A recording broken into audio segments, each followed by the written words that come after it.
अस्सलाम वालेकुम स्टूडेंट्स। हमारा आज का टॉपिक है कि रिसर्च में कौन से वेरिएबल्स जो हैं वो इस्तेमाल होते हैं। हमने इसी प्लेलिस्ट में प्रीवियस वीडियोस में हमने वेरिएबल्स का सबसे पहले एक इंट्रोडक्शन पढ़ा, उसके बाद उसकी डिफरेंट टाइप्स पढ़ी और उनका जो डिटेल होती है, उनके जो कंसेप्ट होते हैं उनके बारे में हमने डिस्कस किया। तो हम वहीं से शुरू करते हैं जहाँ पे हमने प्रीवियस वीडियो को छोड़ा था। सबसे पहले जो हमने वीडियो अपलोड की है वो आपके लिए हेल्पफुल हो सकती है। उसमें आप नॉमिनल, ऑर्डिनल और न्यूमेरिक वेरिएबल्स के बारे में जान सकते हैं। उसके अलावा आप कंटिन्यूस वेरिएबल्स, डिस्क्रीट वेरिएबल्स, उनमें डिफरेंशिएट, कैटेगोरिकल वेरिएबल्स क्या होते हैं, बाइनरी वेरिएबल्स क्या होते हैं, इंडिपेंडेंट वेरिएबल क्या होता है, डिपेंडेंट वेरिएबल क्या होता है, कंट्रोल वेरिएबल्स क्या होते हैं, confounding variable and latent variables and composite variables क्या होते हैं। इन सब के बारे में आपको प्रीवियस वीडियोस में इंफॉर्मेशन मिल चुकी होगी।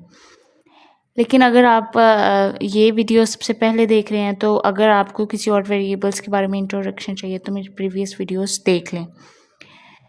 आज का हमारा जो वेरिएबल डिस्कस करने का जो टॉपिक है वो है इंटरवेनिंग वेरिएबल। इंटरवेनिंग वेरिएबल क्या होता है? इंटरवेनिंग जैसा कि इसकी टर्म है कि इंटरवेन करता है the relationship between independent and dependent variable, या फिर उसको इन्हेंस कर देता है जो रिलेशनशिप बन रहा होता है इंडिपेंडेंट एंड डिपेंडेंट वेरिएबल के दरमियान, या फिर उसको डिक्रीज कर देता है। तो इसको हम इंटरवेनिंग वेरिएबल इसीलिए कहते हैं क्योंकि ये इन दोनों के कोरिस्पोंडिंग रिलेशनशिप पे इम्पैक्ट करता है।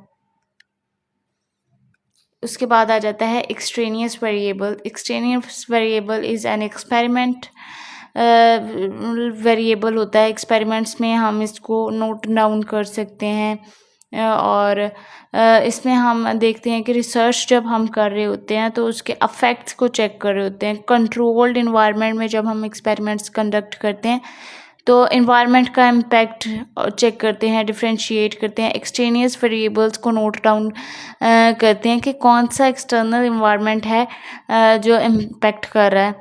फॉर एग्जांपल कि स्टडी स्किल्स इम्पैक्ट करते हैं रिजल्ट्स एंड ग्रेड पर।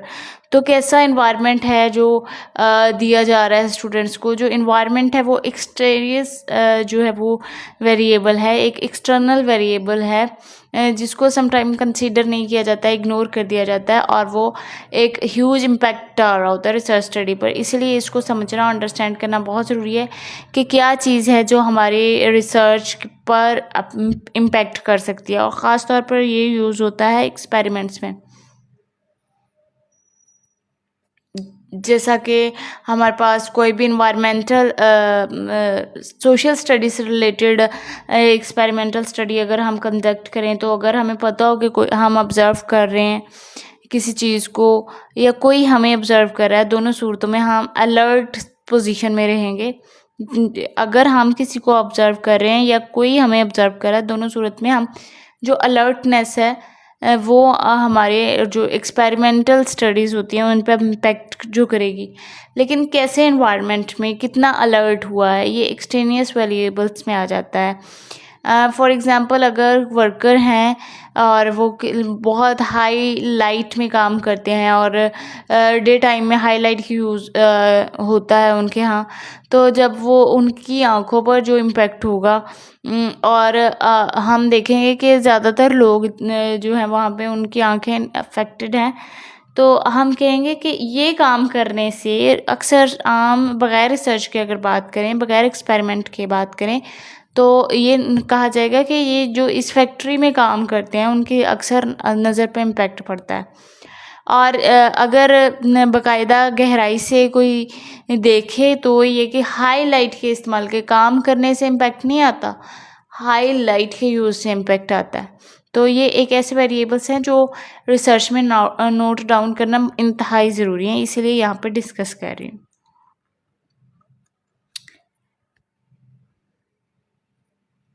एग्जाम्पल्स मैंने कुछ डिस्कस भी की है और कुछ मैंने राइट डाउन भी कर दी हैं। फॉर एग्जांपल यहाँ पे जो एग्जांपल्स दिए हैं वो भी हम डिस्कस कर लेते हैं. Is memory capacity related to the test performance. क्या मेमोरी में जो स्किल्स हैं वो इम्पेक्ट करती हैं. Test taking time of the day impact कर सकता है, बिहेवियर इम्पेक्ट कर सकता है, स्ट्रेस लेवल इम्पेक्ट कर सकता है, एग्जाइटी इम्पेक्ट कर सकती है, और टीचर के साथ कितनी बाउंडिंग है, और प्रीवियस नाइट उसने प्रॉपर स्लीप ली है कि नहीं ली है. बहुत से ऐसे वेरिएबल्स होते हैं एक्सटेनियस जो परफॉर्मेंस पे इम्पेक्ट करते हैं. Sleep deprivation affect driving ability. और समटाइम एक्सट्रेनियस वेरिएबल ये भी होता है कि रोड की कंडीशन की वजह से ही एक्सीडेंट्स हो रहे होते हैं, लेकिन समटाइम ये भी होता है कि स्लीप जो है वो कम ली होती है और ड्राइविंग के दौरान ही ड्राइवर्स होना शुरू कर देते हैं. समटाइम होता है कि सिचुएशन सिर्फ ये होती है कि स्लीप की कमी की वजह से होती है, लेकिन समटाइम ये भी होता है कि एक्सीडेंट की कंडीशन तभी होती है कि स्लीप इम्पेक्ट नहीं कर रही होती, रोड की कंडीशन ऐसी होती है.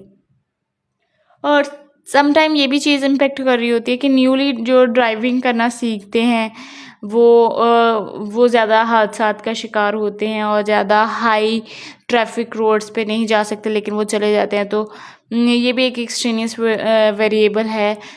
अगर हम बात करें कि स्लीप इम्पेक्ट करती है ड्राइविंग एबिलिटी पर, तो हम जब रिसर्च कंडक्ट करने जाएंगे तो हम इन चीज़ों को नोट डाउन रखेंगे कि रोड की कंडीशन कैसी है, कौन से लोग ज़्यादा अच्छा ड्राइव करते हैं, कितने ईयर का एक्सपीरियंस है. नॉइस समटाइम ये भी होता है कि इंडिविजुअल कैपेसिटी के हिसाब से नॉइस डिस्ट्रैक्ट करती है, तो नॉइस का इम्पैक्ट भी आ सकता है ड्राइविंग एबिलिटी पे. तो ये जो 3 लिखे हैं, इसके अलावा भी बहुत से ऐसे हो सकते हैं फैक्टर्स जो एक्सट्रेनियस वेरिएबल्स के तौर पर काम करें. फॉर एग्जांपल सम टाइम लोग इंजॉय करते हैं ड्राइविंग को कि हाई वॉल्यूम का म्यूज़िक इस्तेमाल करते हुए जब चलाते हैं तो उस चीज़ को इंजॉय करते हैं, लेकिन सम टाइम ये भी होता है कि हाई लेवल का जब म्यूज़िक चल रहा होता है तो वो डिस्ट्रैक्ट होते हैं, वो उनसे को एंजॉय नहीं करना देता, वो नॉइस का काम करता है और उनको डिस्ट्रैक्ट करके मेन वे से जो डिस्ट्रैक्शन है वो होती है. और light exposure improve learning ability in mouse. ये स्टडी एक्सपेरिमेंटल स्टडी की गई थी न्यूट्रिशनल साइंसेज में, जेनेटिक साइंसेज में भी की गई. और इसका जो है वो इम्पैक्ट देखा गया कि हमारे हाँ कि किस किस्म के चूहे लिए गए, किस नस्ल से ताल्लुक़ रखते थे, उनका जेनेटिक बैकग्राउंड क्या था, उनके इन्वायरमेंट में जो उनको फैसिलिटीज़ प्रोवाइड की, उनको लर्निंग एक्सपेरिमेंट्स कैसे करवाए गए, कैसा उनको इन्वायरमेंट दिया गया. कुछ ऐसे पॉपुलेशन में कुछ ऐसे चूहे लिए गए जिनको बिल्कुल लर्निंग स्किल्स नहीं सिखाए गए थे, और कुछ ऐसे लिए गए जिनको कुछ स्किल्स सिखाए गए थे. जैसे कि हमारे साइकोलॉजी में भी एक्सपेरिमेंट हुआ कि learning conditioning and classical conditioning, वो चीज़ें कि कैसे वो फूड तक पहुंचते हैं एनिमल्स, कैसे सलाइवा रिलीज़ होता है. तो ये सारे जो है वो लाइट का एक्सपोजर है या फिर बेल का जो एक्सपोजर करना है वो उसमें एक्सट्रेनियस वेरिएबल्स ये इम्पैक्ट करते हैं.